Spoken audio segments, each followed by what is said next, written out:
You know, guys, when I started this channel in May of 2020, I racked my brain for a long period of time trying to figure out which video I was going to launch first. What topic was I going to do? And what I eventually landed on was AVPU, the acronym AVPU for Alert, Verbal, Pain, and Unresponsive, the levels of consciousness for your patients. Students and providers fall short is they are combining AVPU and level of consciousness with orientation questions.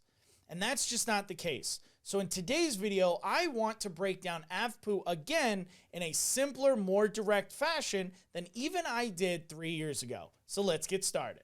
AVPU is very simple. Remember, this is your test of your patient for their level of consciousness.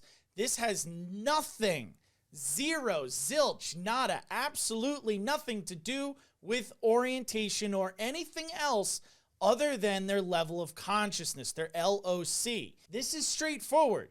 Are they awake? Are they not awake? Are they semi-awake? That is what you're trying to figure out with AVPU. So we all start with A.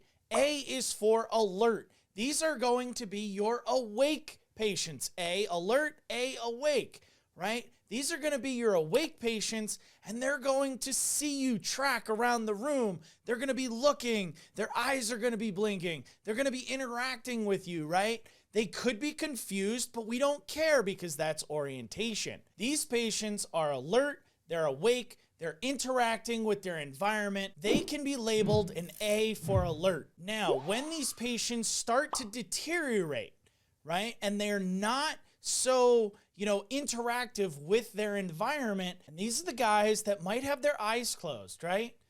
And they're drifting off. They might be, they might not notice that you're in the room. They might not interject into conversations or anything like that, right? But as soon as you go, hey, buddy, wake up, they go, ah, and their eyes wake up, right? And their eyes open, and they might interact with you at that point until maybe they slowly drift off again, or they wake back up, right? These patients are not alert, but they are responsive to verbal stimuli. That is your V, verbal stimuli. They respond when you give some sort of verbal command. Like, hey, dude, wake up. Hey, buddy, what's your name? Hey, bro, right? You just yell their name and they respond to you in some form or fashion, right? That is response to verbal stimuli, or your V. Now, if they don't respond to verbal stimuli, you have to do something to try and get them to respond. This is when we go down to painful stimuli, right? We want to see if they are responsive to pain. And there's a lot of different ways that we can do this, right? We can see about the old sternal rub, right? I like to flick people's eyeballs. A lot of people will do a pen to the nail bed, right? That's really painful. The old, trapezius squeeze when you're squeezing right here, right? And you really dig down. And one of the really cool ones that I just learned from a refresher student in my last EMT class was to actually pinch the tricep right here.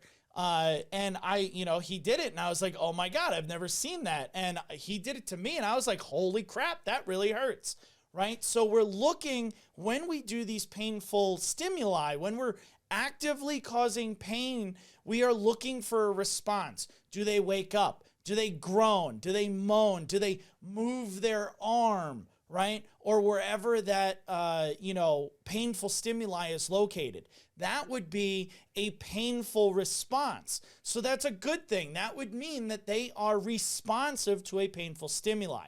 If you do not see any type of movement, sound, reaction to these painful stimuli, then you can say that they are unresponsive, or your U. So in review, A, alert, able to track around the room and interact with their surroundings.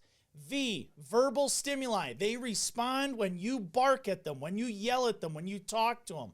P, painful stimuli. They respond when you give a painful stimulus. And then U is unresponsive.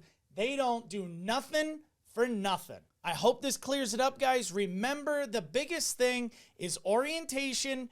Do not care about until you get into conscious alert and oriented ×4. That's it for today's video, guys. If you found this video helpful in your EMT studies or just a great refresher, let me know by hitting that subscribe button below. It always helps out the channel to grow and get to more people and providers just like yourselves. If you're interested in watching more great videos from Medic Materials, check out the video here on the screen. Until next time, guys, stay safe out there, and I'll see you in the next video.